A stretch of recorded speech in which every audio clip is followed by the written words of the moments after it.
Okay, hey everybody. Um, I only have like a few minutes, so I'm trying to make a video because one of my goals is to make a video like every day. I have got to push through my mind, and I try to say like all of these positive things and live and think in these positive ways and just be like this kick-ass woman that I know deep down I'm supposed to be, and just like embody that like goddess energy to the best of my ability, and be basically like zen as fuck for me. That's like a goal. But like, man, change is hard and life is hard and everything is easier said than done. And making these videos and just pushing through the discomfort and going in and out, shifting in and out of being present and speaking from the heart versus like speaking from, this really neurotic, self-conscious, jumbled mental place. I need a lot of practice with just like the basics of communication and managing your mind. So it's just important for me to make these videos every day. So that's like a goal. That's what I'm working on. And here we are. I'm excited because tomorrow or the next day, I'm going to have to see how my time is doing. I didn't know that Sean Baker, the American director, has his third movie. Like, it's been out for like a year or something. And I'm going to watch that. And Sean Baker is the reason why he is living proof that humanity is going to win. It's going to be a close call. It's not going to be like an easy win either way. But I think good is ultimately going to prevail. And Sean Baker, the director, is proof of that. And it's just his movies, Tangerine and The Florida Project, are just like, my God, they are beautiful examples of directing and storytelling and cinema and, like the movie experience. They capture like these underrepresented segments of life and American life, and they do it with compassion and creativity and heart.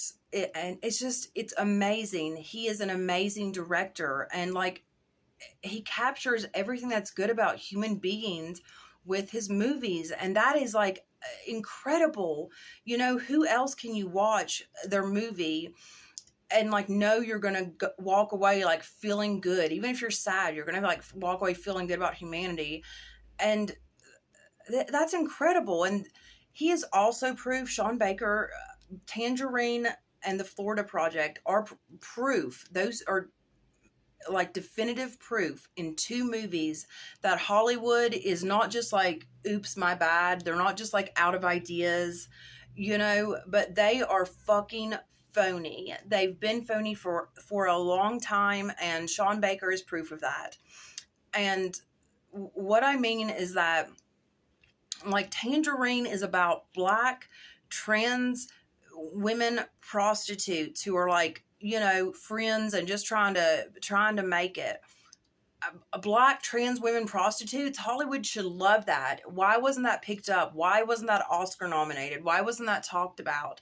The same thing with the Florida Project. It's about, poverty and in a real way, and childhood and innocence. And it's about a lot of things, but ultimately it's about like trying to live when you have fucking no money to do so, and these are, talk about marginalized communities, talk about underrepresented communities, but yet nobody talks about Sean Baker. Why is that? Why doesn't Hollywood, why wasn't he nominated for Oscars? And the reason why is because they don't care. They don't actually want to represent humanity. They don't want to do the right thing. They just want to appear that they're doing the right thing, because the casting couch came from Hollywood. Like, they are just such a fucking sexist, racist, homophobic. They are everything that they claim to hate. They are pro-war. They support pro-war politicians. And man, and it's just like such a breath of fresh air to see the total opposite of that. And that's the way entertainment and life is going to be. Like, maybe we're going to have to like all dig a little bit deeper to find quality entertainment that is actually like a unique voice and a compassionate voice, and that tells a good story. But, maybe we're going to have to like look outside the box, but it's going to make it that much more worth it. I don't know. I love Sean Baker. I just wanted to wanted to say that. But I for one am like I have to say, I admit that I kind of take joy in watching these systems fall. I mean, all of it. And the more I love myself, the more I see that the whole system was trying to just like keep us down and keep us in a mode of self-hatred. And it's no wonder I hated myself, because I bought into everything, that you could buy into. I compared myself to everything and to everyone, and I just love, I was like a big, as a teenager, like a big, like Us Weekly reader and all that stuff. And, I just bought into all these standards, and it's so fucking sickening. It really is. And it's just like the pendulum swings from one way to another. And the focus is never on economics, because money is at the heart of so many social issues, and they don't want to get to the heart, because at the heart of a social issue is the problem and the solution, and money is right there at almost the heart of everything. And that's why they never talk about it, and that's why they don't like Sean Baker, because he's independent, because he doesn't need their money, and because he actually is a voice of reason and of compassion. And they don't want that. They want to keep the division. They don't want impoverished voices represented at all. It doesn't matter if you're black or trans or female or whatever. If you're poor, they don't want your voice represented in a real way. I mean, like Frances McDermott, who actually is a great actress, but I mean, I just can't with them anymore. That's why I didn't watch that movie that she won an Oscar for, where like she shit in a coffee pot or something. It was like supposed to be a big deal. And it's just like, God, get off your fucking high horse. We see you. It's over. Take your money and just like sit in your mansion. You know what I mean? Like, let's move along. And we are moving along, like, as a society. And I am. But I kind of forgot where I was going with that. I'm all over the place. Like I said, I just have to keep on working on expressing myself, not biting my tongue, loving myself, and making videos. So I want these videos to be of quality to someone. So I apologize greatly for just kind of, it's a work in progress. I'm definitely have a long way to go. But I want to be part of the change for good. I really do. So please bear with me if anybody even like watches these. Please bear with me, and I'm sorry if I'm like all over the place. But yeah, here we are. So I recommend Sean Baker. If you actually want to know what it's like to live in poverty in America and to just live rough, it's beautiful what he's able to capture. And it's not a coincidence that this disgusting, like, gold-plated shit industry like ignores him. It's really unforgivable. And when the Florida Project was ignored by the Oscars, I was like, okay, this is another example where I'm going to put my foot down. And I'm like, never again. I am never going to watch another award show again. And I haven't. But man, I was going to say something else too. And I know when I stop recording, I'm going to remember it. But something else that irked me. I'm just going to say this because nobody is going to see this.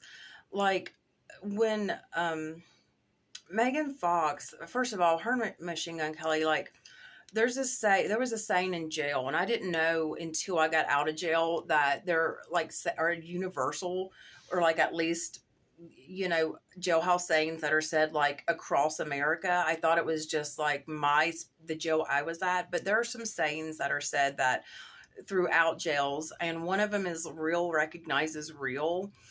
And that's true. Another jailhouse saying is the struggle is real. That's true as well.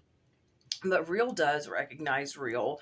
And me being a genuine person, um, and an optimist, were like two of the biggest things. Being genuine was what really like helped me get through incarceration.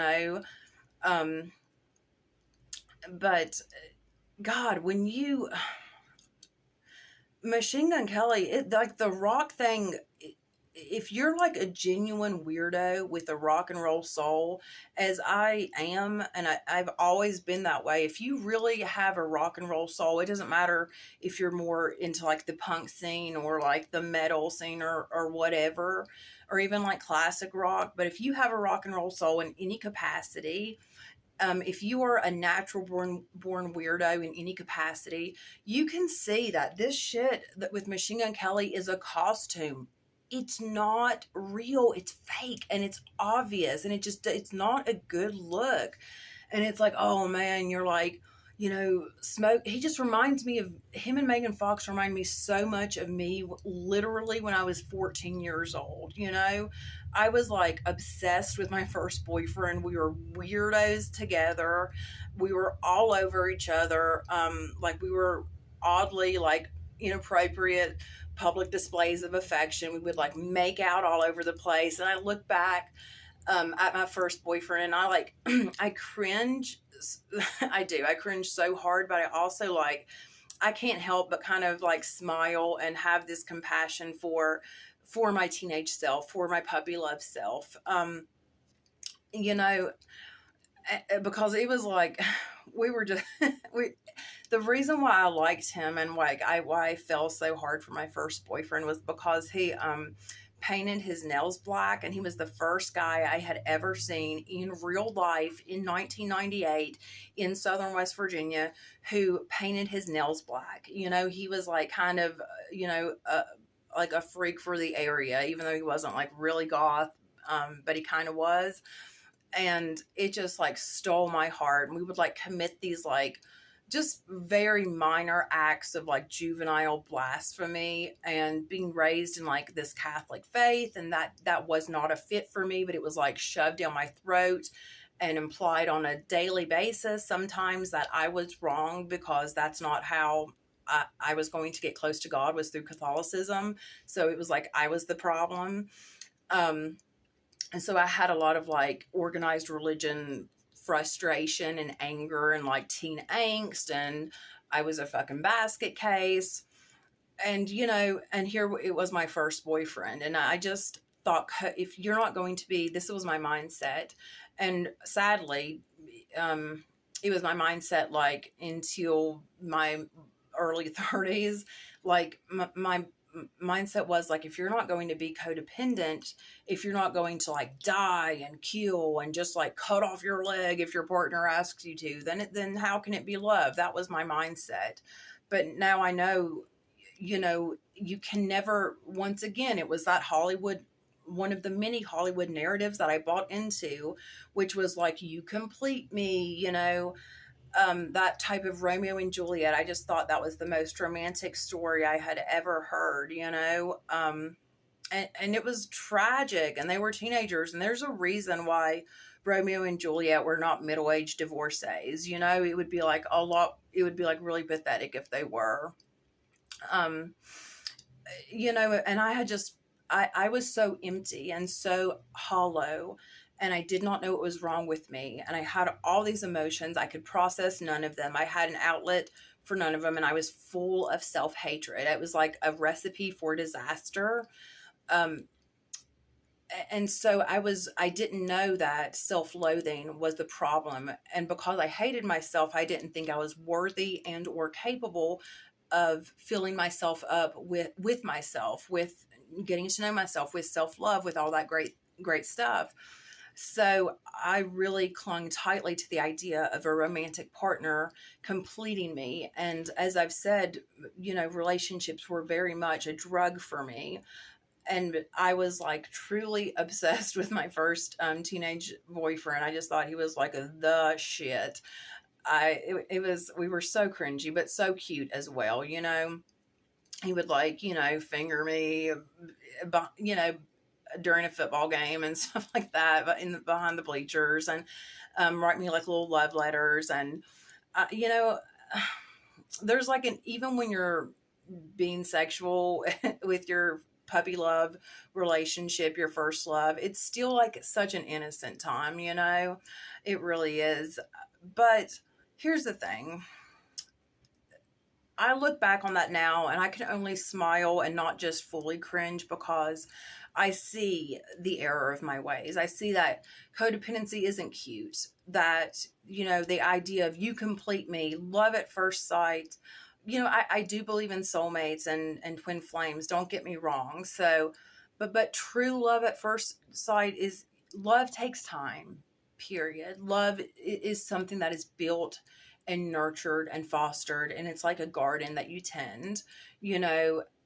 It's not when you're like in your late 20s and 30s and you are still literally in, you know, 2020 to 2023 or whatever, acting like I did in 1998, 99, and the early 2000s.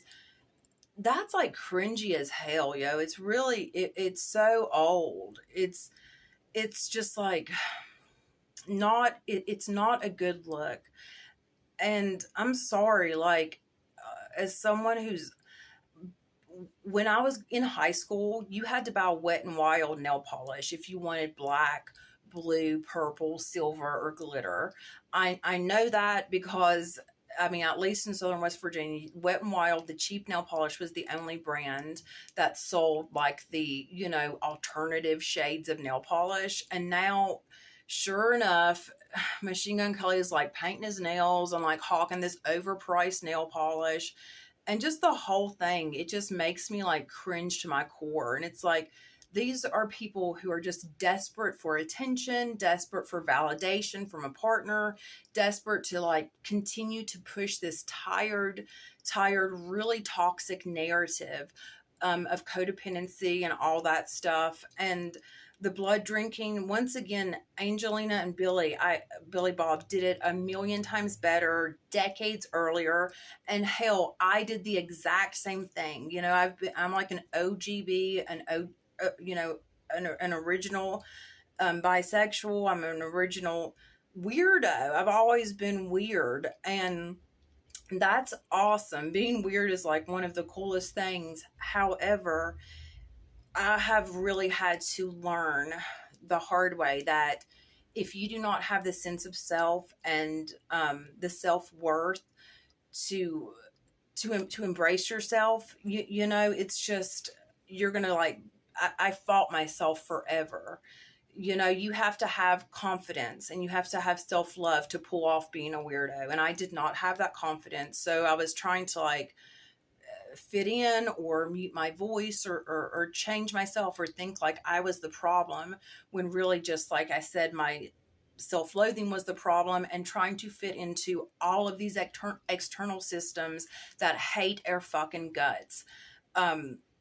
You know, that's a problem. And so like when I and Megan Fox, you know, best of luck to him, for real. I'm not trying to like hate on anybody, but you know, I just look at them and it's just like a certain type of cringe, like I said, because I relate to it so much, because they remind me of me when I was 15. And it's cute when you're 15, not even really then, but kind of, but it's not when you're a full grown ass adult, you know. And from one weirdo to another, Megan Fox, like when she was like, said something, and I think she had a very valid reason. I don't know who she was talking to. It was something to do with her kids. Like somebody called out some politician or something, said something about her kids, and she was like, you know, I've been burned at the stake. I think she was talking like, I don't know, like proverbially, or the proverbial stake or whatever. Maybe not. I've had dreams where I was like about to be burned alive too. I literally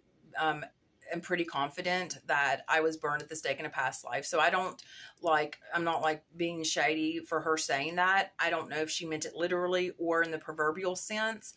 But I know that she ended with the thing like, oh, you effed with or messed with or something, the wrong witch. And like, I'm just like, from one weirdo to another, I can see now that all these celebrities and actresses that have pushed and perpetuated and profited from, to the tunes of like tens of millions of dollars, a system that gets women specifically to hate ourselves, that gets strange and unique women to say to that she works for a system that perpetuates weird women hating themselves. And I know, because I've been that weird woman my entire life, and it's like, how are you going to say you messed with the wrong witch when like the witch hunters literally pay your bills? You know what I mean? Like, they're your bosses. The witch hunters are the heads of Hollywood. And I'm going to end it on a meme that I saw the other day that really like made me pause. And it was like, oh my God, this is it in a nutshell. Um, it said something to the effect of, the witch hunters convinced us to fear the witch. And I was like, wow, that is so profound. That's true. And nothing has changed. I mean, maybe it's more a witch hunt in the proverbial sense nowadays, but it's the same patriarchal system that gets women who are weird and different and whatever, and not even just women and men. It gets all people who are not part of the ruling class, because you can be weird if you're in the ruling class. It's encouraged then. But if you are just an average person, this world, you really have to speak for yourself, because they are going to try to burn you at the proverbial stake. They are. And everyone in Hollywood, I think, is having a really hard time grappling with the fact that they work for the witch hunters, the casting couch, these like really unhealthy, glamorizing mental illness, glamorizing just like a sick society. I mean, they are the patriarchy, they are the shiny puppets of the patriarchy. And I think, that's a tough pill to swallow, but real recognizes real. And, that's all I'm going to say for tonight. Y'all have a good night.